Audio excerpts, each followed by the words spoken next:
So good evening, everybody. Thank you so much for joining us this evening for this event with John Kampfner and Olivia Judson, who are going to be discussing John's latest publication, In Search of Berlin.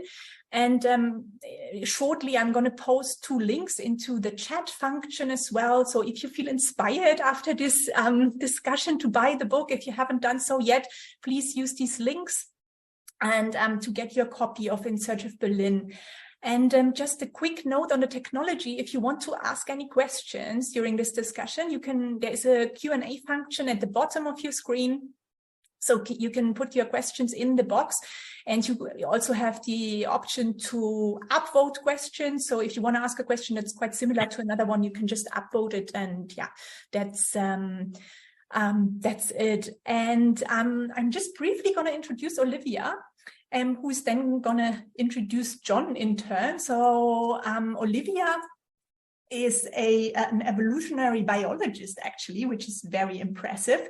And she has written for numerous publications, including The Economist, the New York Times, the Financial Times, the National Geographic, and so on. And she also has published a book, Dr. Tatiana, Sex Advice to All Creation, the definitive guide to the evolutionary biology of sex, which has been translated into more than 15 languages. And she lives in Berlin. And yeah, I think she's very well equipped to, to discuss Berlin with John. And now over to you, Olivia.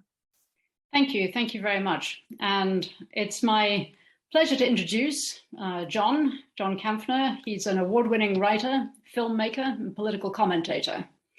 I'm sure that he's familiar to many of you already, but to give you a short list of his activities and accomplishments, he's written for the Daily Telegraph, the Financial Times, the Times, the Guardian, Foreign Policy. He's a former editor of the new Statesman magazine. He's a patron of the arts, a senior fellow of the Royal United Services Institute, which is a British defense and security think tank. And he's also the chairman of the Young Königswinter Conference, which is an annual event that brings together young people from Britain and Germany. He's the author of 6 previous books, including Blair's Wars and Why the Germans Do It Better, which was a Sunday Times bestseller. But he is also, and this is what brings us here tonight, a passionate lover of Berlin. His new book, which I have here,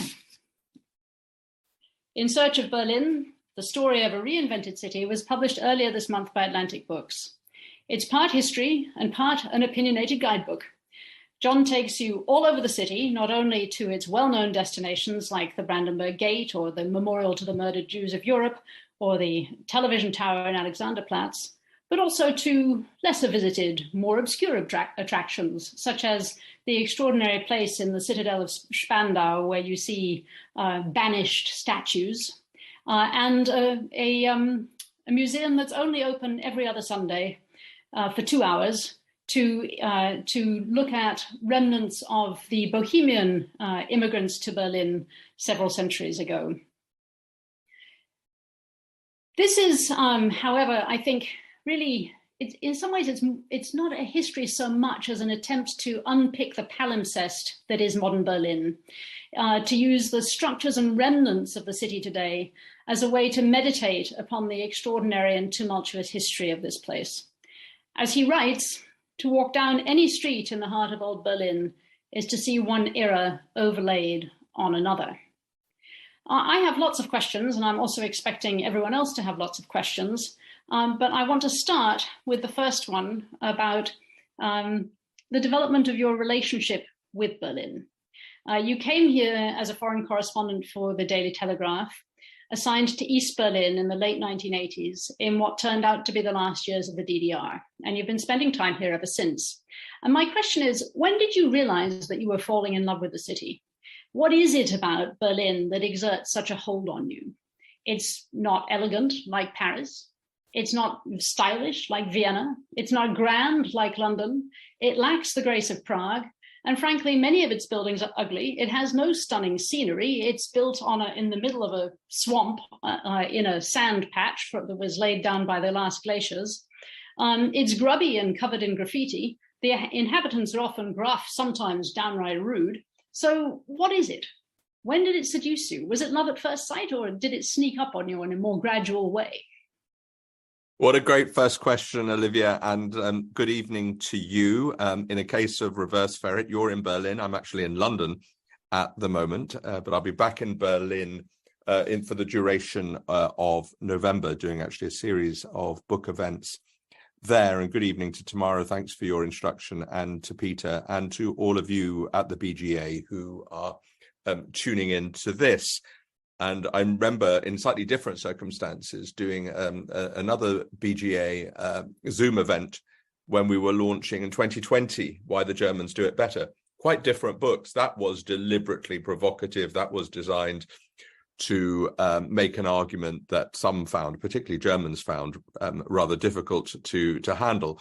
But it had the desired effect. It certainly got people talking about that relationship and about Germany's assets, its great strengths, but also its weaknesses as well. So to your question, absolutely. I mean, I was first a correspondent for the Daily Telegraph back in 1988. I was young. I was in my early to mid 20s. And I was delighted to be asked to open a bureau. It sounded incredibly grand, in the German Democratic Republic. And I was the Telegraph's first accredited correspondent to the GDR. It turned out very quickly I was its last as well. And but I mean, it was, and at the time, of course, as a Western ally, you had unfettered access between West and East, which was difficult actually when it came to handling your relationships with East Berlin friends, because obviously in those days, everything was impossible to go anywhere. And there's a lot about that era in my book. What I would always say to anybody when looking at those amazing moments that I was privileged to witness in November 1989, firstly, the idea that the wall was going to come down and that freedom of travel was going to come and all of this was inevitable is absolutely incorrect. There was nothing inevitable about anything. I was in the demonstrations in Leipzig, in the Nikolaikirche, in Prenzlauer Berg, before it was all hipster, when it was close to the wall in the east, in the Gethsemane church, when there were dogs and Stasi and FOPO and army all outside. And it was shortly after Egon Krenz had praised the Chinese solution to problems in Tiananmen Square. So the idea that the war was going to come peacefully, and the idea that Germany was going to unify peacefully and calmly and relatively successfully, is one of the great unbanked successes of Germany and Berlin. As we all know, Germans love to self-criticize, which I regard as a strength. They also love to self-flagellate, which I regard as a weakness. And just there's a lot of revisionism going on at the moment about that era. And I just remember Berlin very well, and I can still trace every aspect of the wall, particularly in Mitte and other areas relatively central. And I just have a very, very strong view about that era. I fell in love with the city then. Who couldn't? I mean, it was the world's most bizarre, or Europe's most bizarre city, but I've maintained that all the way through. And after Brexit, I felt claustrophobic on the Insel, on the island, particularly with Boris Johnson's clownery and everything else that followed. And that pertained to Britain. And I wanted to be back in the heart of Europe, and where else to go but Berlin. So for the last 5 years or so, I have commuted pretty much 50-50 between the two places. And your summary is beautiful. And it reflects what I say in the introduction of the book. I mean, you have to really, I can name for you the squares in Berlin that I regard as beautiful. There's only about 4 or 5, and I happened to live for some time on one of them, Kamisolplatz in Bergmannkiez, between Tempelhof and Kreuzberg.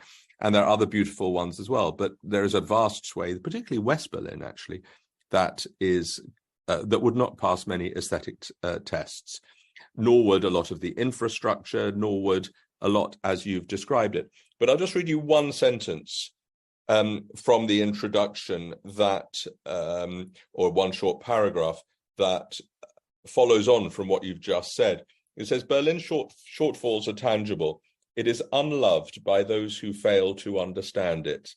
Its draw is more ephemeral and harder to identify. But when you get Berlin, it seeps into your skin. So that's certainly been true for me. I actually came here for the first time at roughly the same time that you did. I came here in 1987.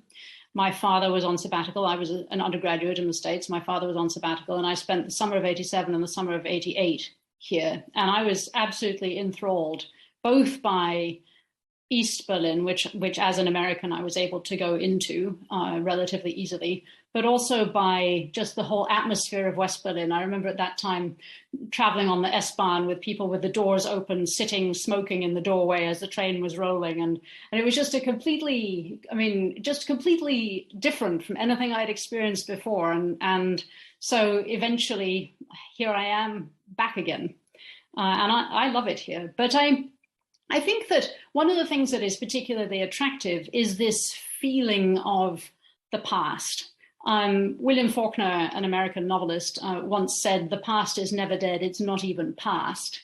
And I think that that's particularly true here. And it's one of the things that makes just walking in the city so interesting. There's always some sort of remnant. Many of them are obviously from the 20th century. And the 20th century has a particular fascination. There's the decadence of the Weimar years. There's the terrible darkness and crimes of the Nazi period. There's the divided city, the siege, the airlift, and then reunification, the wall reunification. But I'd like to start by discussing some of the themes that emerge earlier in Berlin's history. And I'd like to start with one of the great traumas. And if you were transported back 400 years, you'd find yourself in the early years of the 30 Years' War. In the course of this, as you described very beautifully, the city was looted and sacked, women were raped, children were tortured, and the population collapsed, either displaced or dead. And in some ways, I think maybe Berliners from 1945 would recognize much about this. But the difference, the key difference, as I understand it, is that there had been no military aggression on the part of Berlin's ruler in the 30 Years' War. Georg Wilhelm, you have a wonderful quote from him where you say, in 1626, he writes, "It pains me greatly that my lands have been wasted in this way, and that I have been so disregarded and mocked. The whole world must take me for a cowardly weakling." But I think that it's one of the points that you make is that in this city that has such a strong sense of the past, the 30 Years' War is present by its absence. There are no monuments to the 30 Years' War in the city. Much of the trauma of the 30 Years' War, the destroyed houses, those have been rebuilt. But it seems that it's possible that the spiritual trauma has persisted through time to some extent, and certainly for at least the following century. But I wonder whether also more than that. And I would like to hear your thoughts about that. So I devote a chapter to the 30 Years' War. My book, just for those who are not familiar with it, broadly takes a chronological approach. It starts with the founding of Berlin and the arbitrariness of this, the finding of the first certificate attesting to Berlin, or rather Köln, its city trading station, in 1237. But actually, if you talk to archaeologists, as I did, and if you handle bones and skulls and skeletons, as I did, you realize that actually Berlin was populated by people who came from as far away as present-day Albania, well prior to that. And one of the fascinations, I found the research into the early history of Berlin, absolutely captivating, because actually Berlin historians, archaeologists, and others are finding stuff as we speak, because the city has been so under-researched, partly because the GDR built on top of ruin very quickly after 1945, and partly because Berlin, bizarrely, for a city that is so pregnant with history, has been quite an ahistorical city in the past. Now it is absolutely discovering its history. What I would say is that the Holocaust, the Shoah, and the Nazi era have, for all the reasons that we are entirely familiar with and we think are entirely right and proper, have sort of sucked the oxygen out of so much of history. There is so little else hitherto that is ever emphasized because of the exceptionalism of the Third Reich. There are actually very few monuments to the First World War, nor are there to other wars fought in the 19th century and before. And while it was Angela Merkel who actually cited many of the lessons of the 30 Years War, the fact that it just began a bit like the First World War with a series of unintended consequences, several of which actually began in Prague, and then it spread all over Europe with fighters quite often changing sides, a war that was dominated by mercenaries, in which originally had a religious element to it, Catholics versus Protestants, but actually soon after it just became a power game. And it was a war that went into every single village. And in many ways, and I end the chapter by comparing it to the peace movement nearby, which objected to a Soviet military base and its taking over by the Bundeswehr, and reflecting the 30 Years War with Putin's invasion of Ukraine. And there is absolutely nothing in Berlin itself about the 30 Years War. There are temporary exhibitions in museums from time to time. But there is an interesting, I wouldn't say it's wonderful, but it's certainly not bad, a museum to the 30 Years War in a small town to the west of Berlin, known to most Berliners only by being an exit stop on the Autobahn on the way to Hamburg, the town of Wittstock. And in the Burg, in the castle, there is a good museum very close to one of the sites of one of the massacres.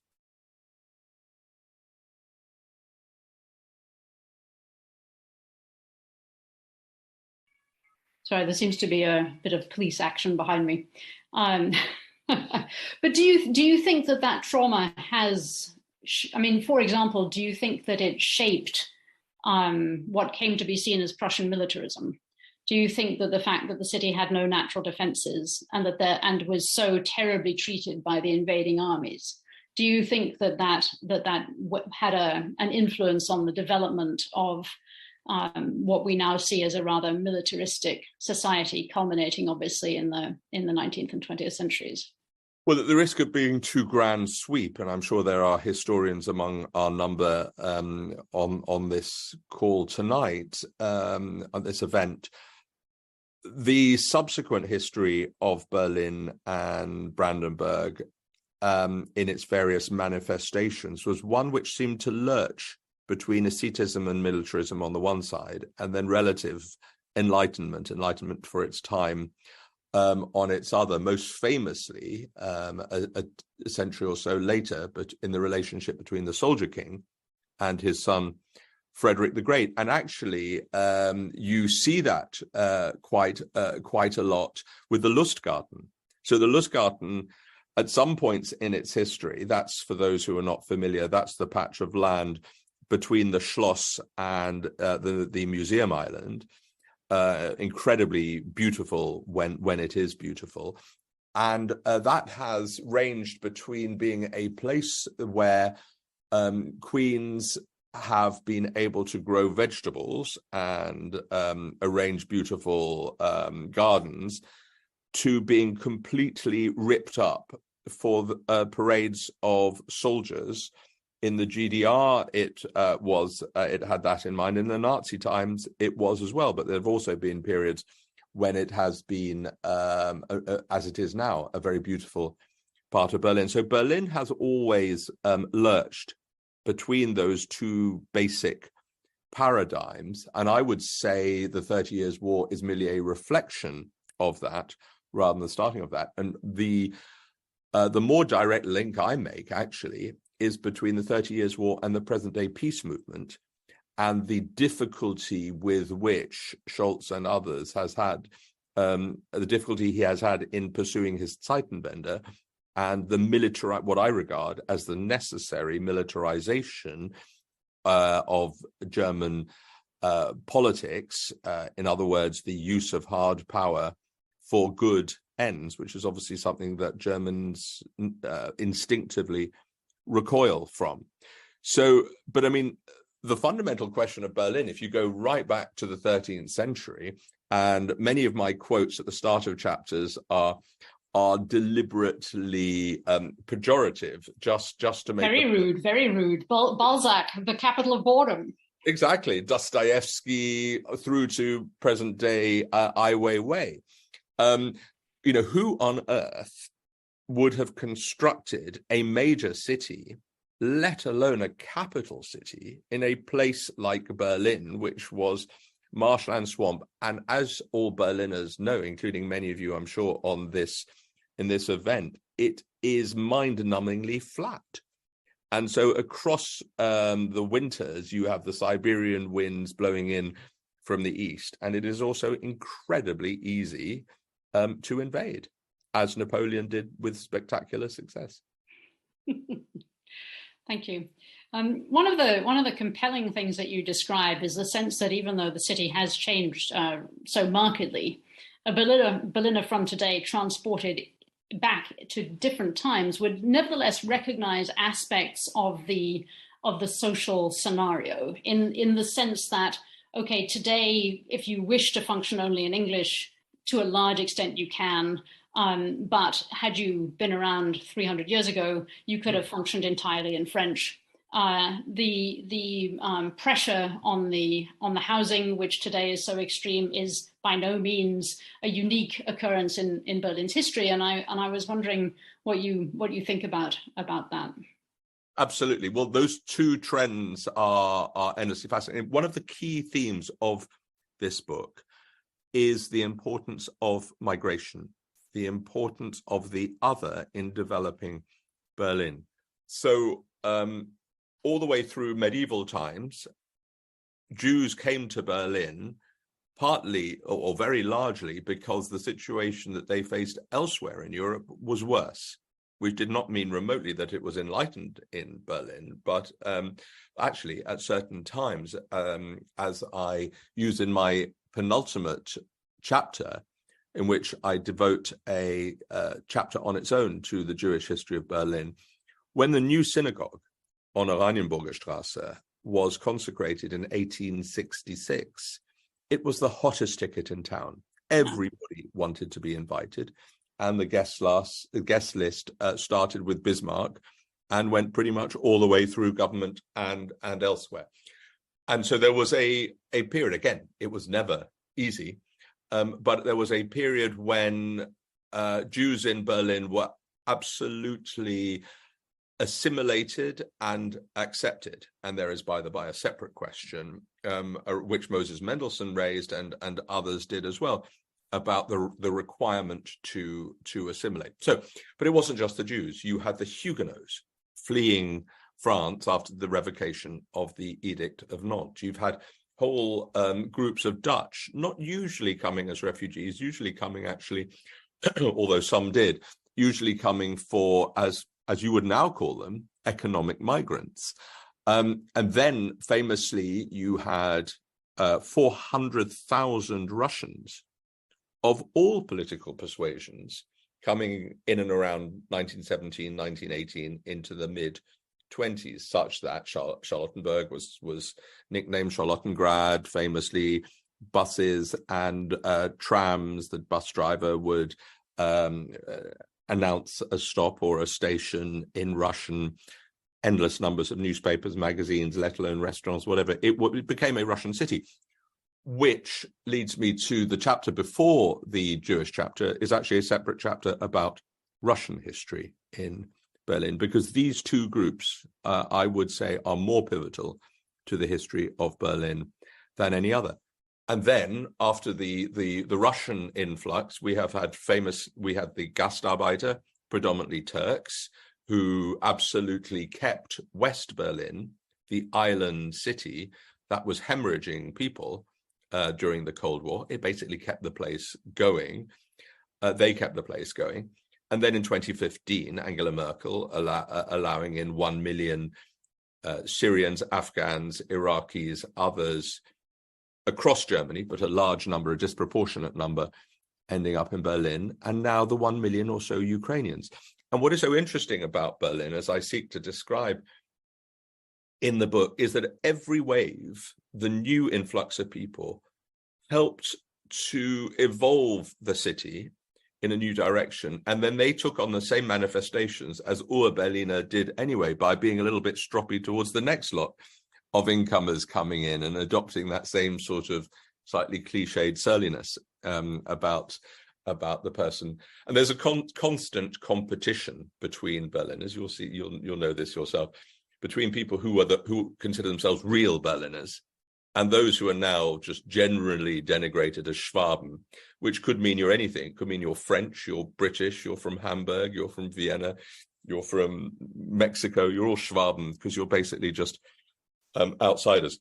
So that relationship, with migration is really, really important. And then you also mentioned housing. And I'll just say that briefly. I devote 2 chapters, one revolving around the rich, the other revolving around the poor, to the curious period, in the second half of the 19th century. So fascinating, that time. Absolutely fascinating. And it is the own Berlin, as I write, as constantly frets about its status. And is it ever a Weltstadt, a world city? It was a late developer. You compare the university that is now Humboldt with Oxford, Cambridge, Sorbonne. It was centuries late. As a big city, it was centuries late. It was a minnow compared to other German cities, let alone London or Paris or Vienna or elsewhere. So it has always had this inferiority complex, except in this one period, roughly between unification in 1871 and the outbreak of the First World War, when the city had everything a world city needs: politics, economics, finance, business, military, culture, science, media. Everybody and everything was in the city. And that, even now, post 1990, is not the case.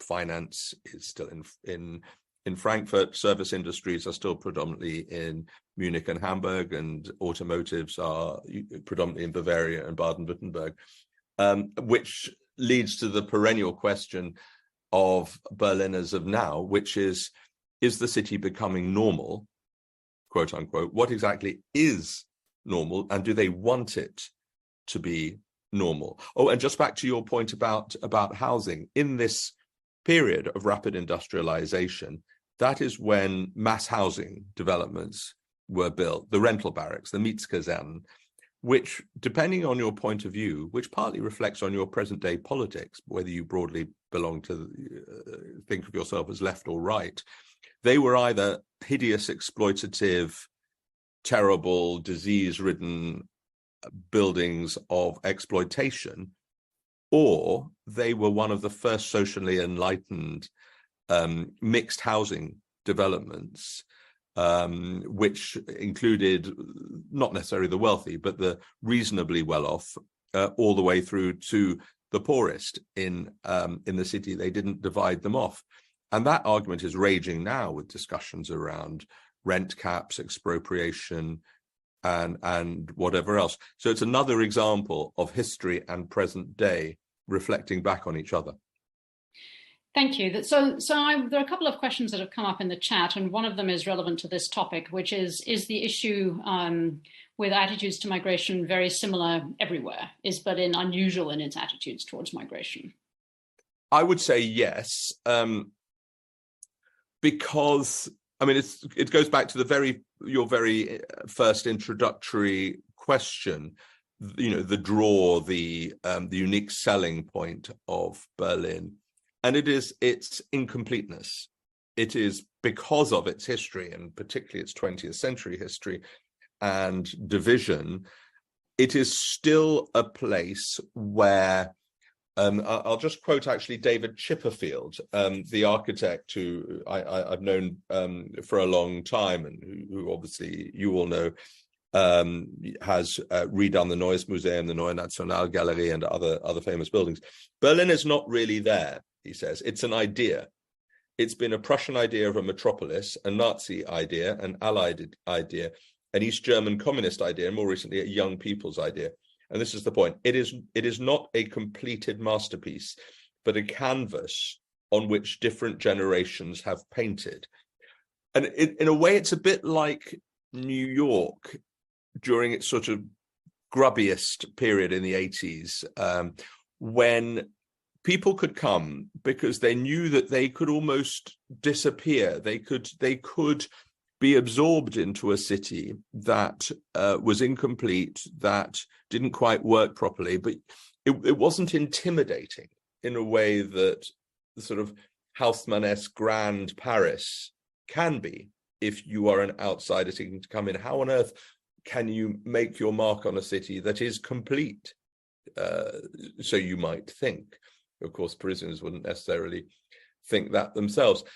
And that is the attraction, I think, one of the key attractions for people. I mean, everybody, certainly everybody I know wants to be in Berlin. And you have really, I mean, it's terribly sensitive now, and I may get asked questions about this or not, looking at Israel and Gaza and the horrors of the last few weeks, that present-day Berlin has so many Israelis there.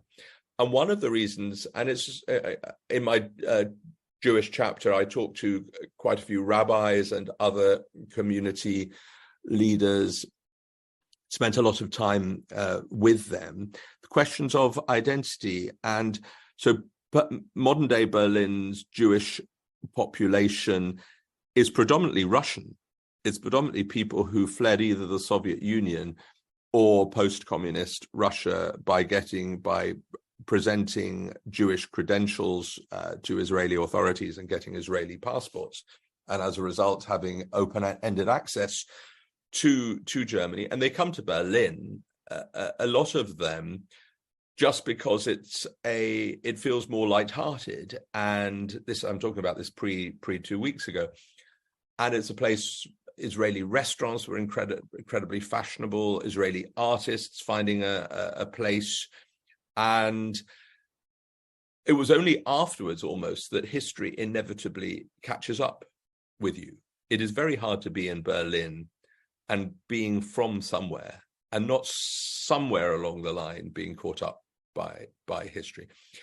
So it is a place, and it's the same with Ukrainians now, with Syrians, and as I say, with a lot of Brits in Berlin now, feeling absolutely drawn to the place because it is an opportunity almost to start afresh. Yes, it's remarkable in that respect. I think also partly because despite the housing crisis, it is still relatively empty. I remember a friend coming to visit me about a decade ago, and we were taking the bus downtown, and he said, "Is there a public holiday or something? Where is everybody?" And I said, "Well, this is everybody." Yep. And so I think that it feels very spacious physically as well as emotionally somehow. Well, I mean, what cities in the world would you find an allotment garden about 3 minutes walk from the Chancellor's office? It's partly because that's the way Berlin wants it. And we must talk about Tempelhof, but it's also partly because of the curiosity of the wall.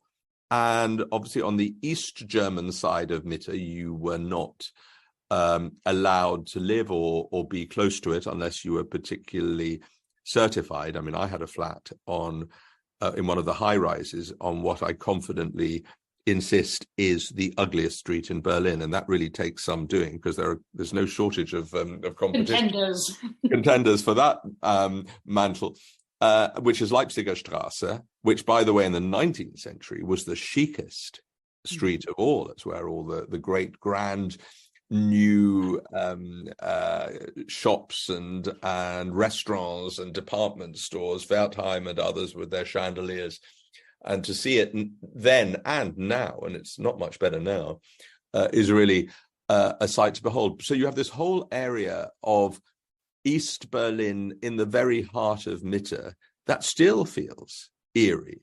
And their attempts to spruce up Friedrichstrasse with Gallery Lafayette and everything else just has not worked. I mean, nobody with any sense would bother going shopping there or hanging around there on a Saturday afternoon. And as for Sundays and Ladenschluss, and one of the few areas of German life that I really, really don't like, which is not being able to shop or do anything much on a Sunday.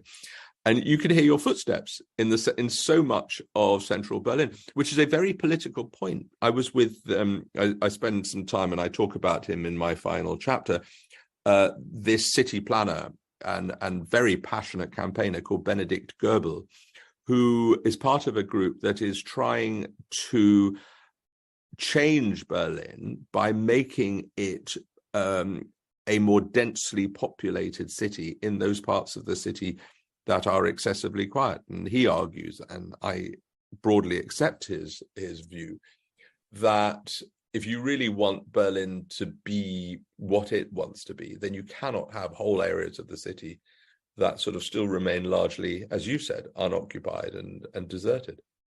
So what lessons do you think Berlin has for other cities? I mean, particularly somewhere like London. And I think I have that in sort of several different levels. One level is just sort of practical things about how to organize a city, but another level has to do with the remembrance that goes on in Berlin, as you describe, to a very great extent, of things that the crimes of the past have been confronted over and over again in different ways, in different places.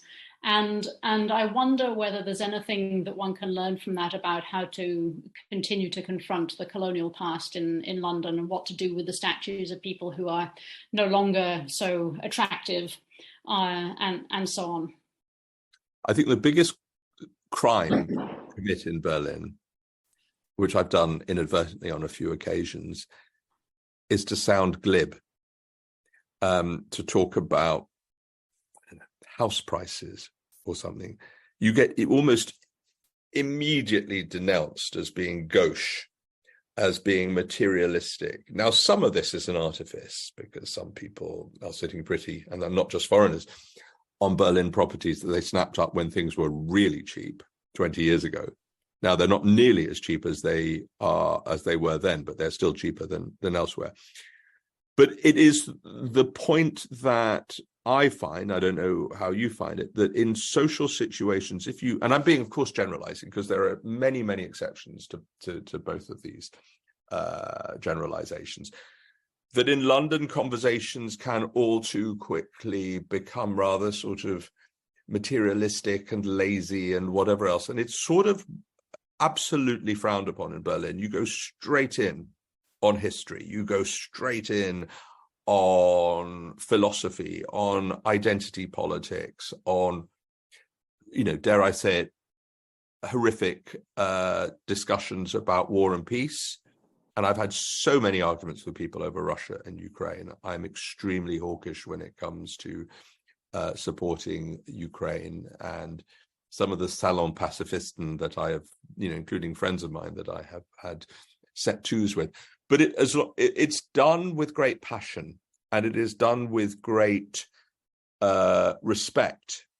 And that is what I always, as I say, my sort of 50-50 existence, that's what when I see people back in Berlin who I haven't seen for a couple of months, we don't bother with small talk.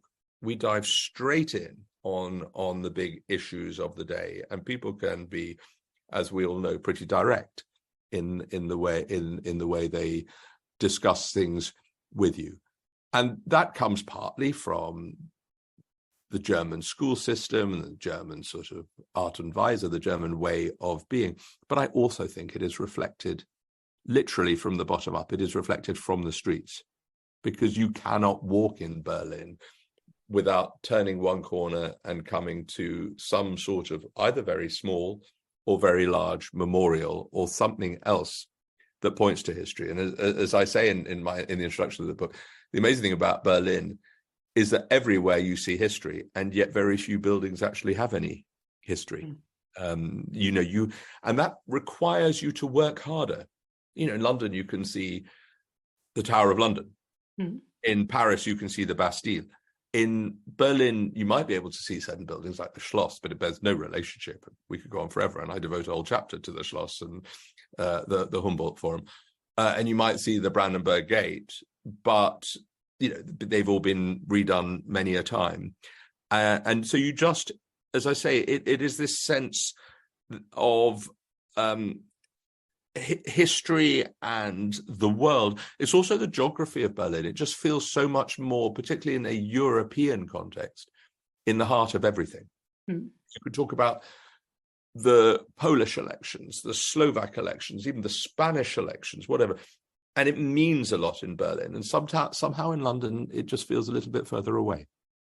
So yeah, I agree with that completely. I mean, we go to Poland, and previously, before I had moved to Berlin, it never occurred to me to go to Poland for a holiday. Europe essentially stopped at Berlin. But one of the questions that has come up from somebody in the audience is about the monuments and whether they function always as remembrance, or whether they are sometimes a kind of propaganda for the time from which they were built. Good question. I wouldn't call it propaganda. I mean, what I feel, the two most important eras as pertain to Berlin are the Nazi era and also the coming to the much less complete coming to terms with the past with the GDR era. Now there are, we can go back, and I love seeing statues of, the Great Elector now outside Charlottenburg Palace, or the Soldier King hidden away by a pharmacy just behind Soho House, usually with birds dropping on his nose, or Frederick the Great in the middle of the traffic and hard to get to on Unterden Linden, and many others besides. And they're all fun, but so much of history, as I say, is contained in the moralization of those two eras. And what I find is that the more city planners and others have tried to conceptualize memorialization, the less it works. So, for example, the monument to the burning of the books on Babelplatz now, which, for those who are not familiar, is it's right in the middle of the city, very near St. Hedwig's, one of the few Catholic major churches in a very Protestant city. But it was where, straight after Hitler's accession to power, the great book burning of Jewish and other books took place. And it is a sort of underground, empty set of shelves in which you're required to imagine a library denuded of its books. The problem I find is that it's under a sort of bit of glass, which is usually frosted up so you can't even see it. And it just doesn't do anything for me. And it is not direct enough. And this is just a matter of personal choice or taste is not quite the right word. The sense, if you go, I would say of all the memorializations to Nazi crimes and the Nazi era, and boy, I've been to all of them, I think, the length and breadth of the city and beyond the city as well, including several concentration camps and others, the less adorned they are, the more raw they are, the more powerful, in my view, they are. And at the risk of putting people off their dinners, the prison execution center at Plötzensee, near the old Tegel airport, behind, again, some garden allotments and a very sort of politically correct youth justice center with a banner which says, "Young people, we're with you," and all this sort of thing. You have this courtyard, and you just stumble upon it. There's very little signage, in which it explains, and in one room there are still meat hooks hanging from where they summarily and at a very rapid pace, executed. This actually wasn't related to the Holocaust. This was Nazis killing so-called political prisoners, in a sense of just anybody remotely criticizing the regime.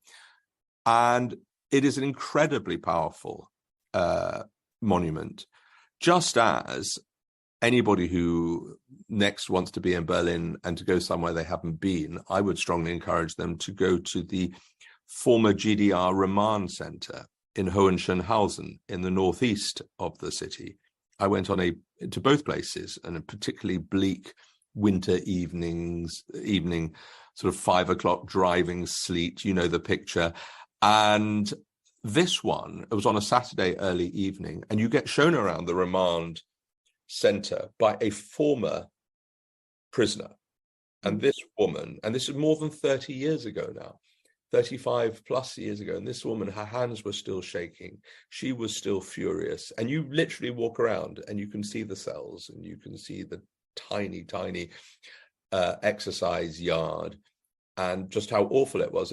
And she was rumbled by a work colleague for saying to her, "Oh, I'm going to Prague at the weekend to meet a West German boy who I met somewhere." She goes to Prague, she gets picked up by the Stasi, she gets thrown in there and gets given 5 years in prison for so-called attempted flight out of the country, which she insists she wasn't even doing. And what was so salient about that, as her hands were shaking, she said to our group, there's about 30 of us, she said, "You look outside the prison confines here to those blocks of flats outside," and they weren't particularly nice blocks of flats, but I'm sure they were nowadays quite comfortable. And she said, "In there are all my jailers, my torturers, my captors, and they have fat West German pensions.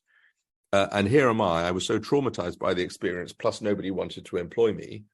And then the wall came down, and you know, nobody gave me any help afterwards."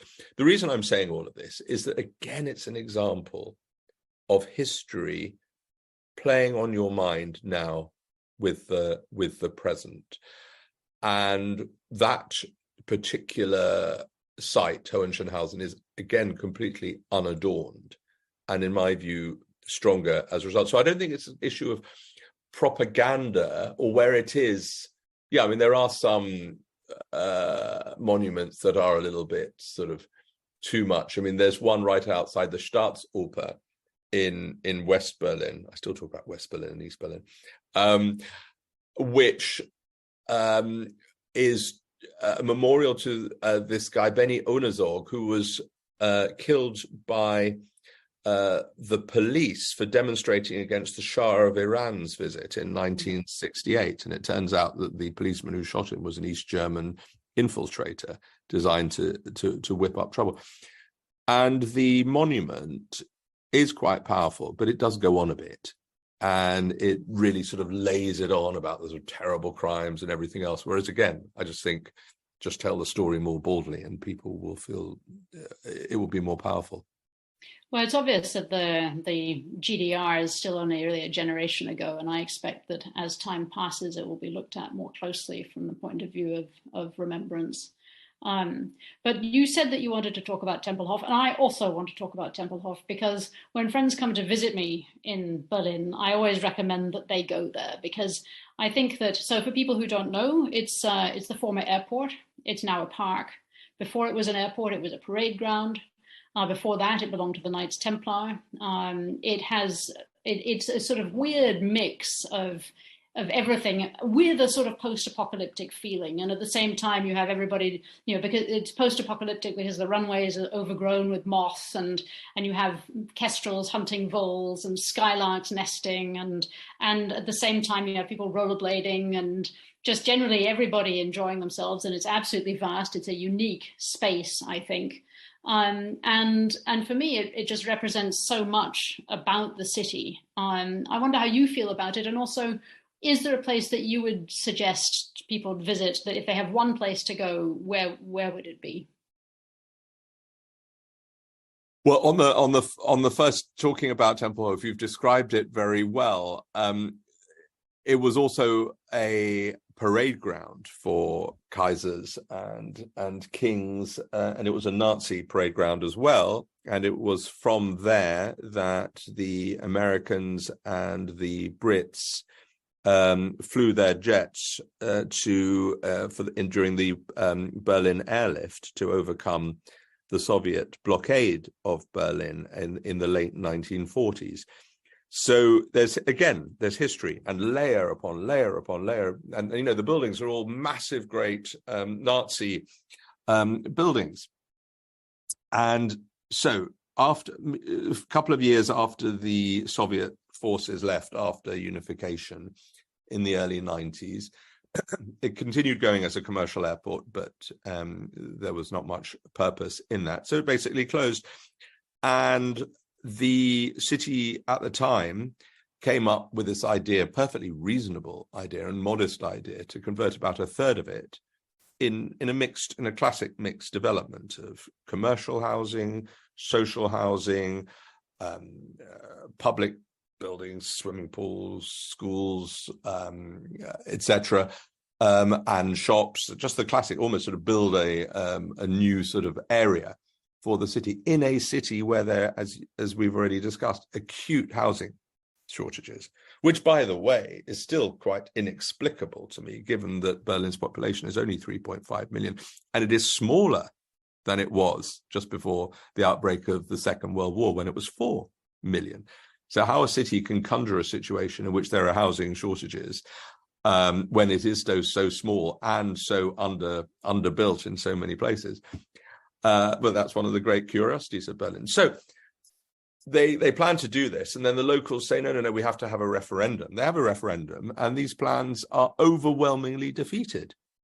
And so they have this land, the size of which is the size of Monte Carlo. And as you say, there's tarmac for a huge runway, and these huge buildings surrounded by grass, shrubland, and everything else. In the winter, it's pretty bleak. In the summer, it's enormous fun, with people doing literally everything. Picnics, as you say, rollerblading, flying kites, gardening, bicycling, and the most famous story, although I do not bear witness to it, but I always cite it because somebody did once, apparently, walking his sheep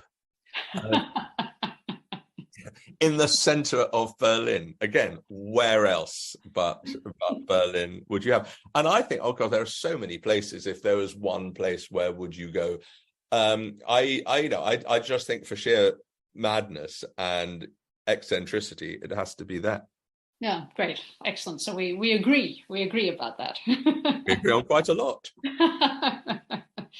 But I wanted to we've been talking a lot about Berlin, but I would also like to draw the conversation back to your book as we're wrapping up. And I just wanted you to comment on, who is your ideal reader? Who are you most hoping the book will speak to? In a way, a very similar audience to Why the Germans Do It Better. Sort of Brits, Germans. That book, I was astonished by, and I don't want to sound immodest, but I was astonished by its success. At one point it was number 5 in the charts. Just this natural order of things. It was just below Michelle Obama and just above Piers Morgan, I happily report.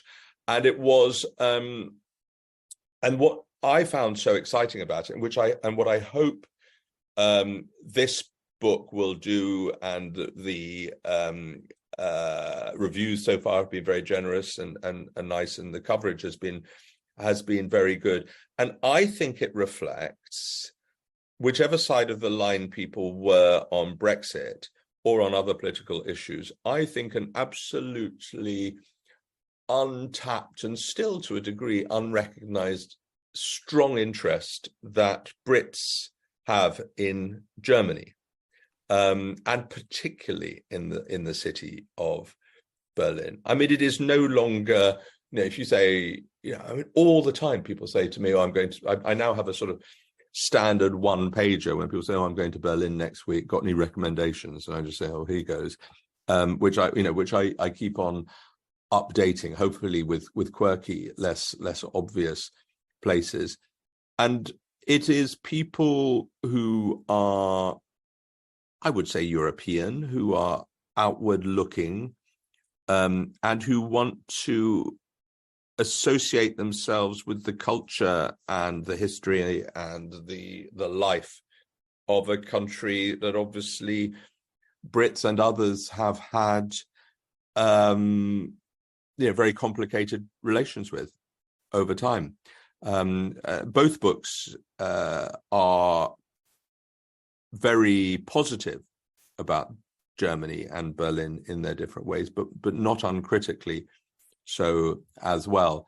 It's quite fun when I did quite a long interview for Der Spiegel, which came out about 3 or 4 weeks ago, over 3 pages. It was very nice. And the guy asked me a question at the end, which he then put in at the end, and I hadn't rehearsed it. I didn't know he was going to ask it. And it was a really good question. He said, "If Berlin was a person, how would you describe it?"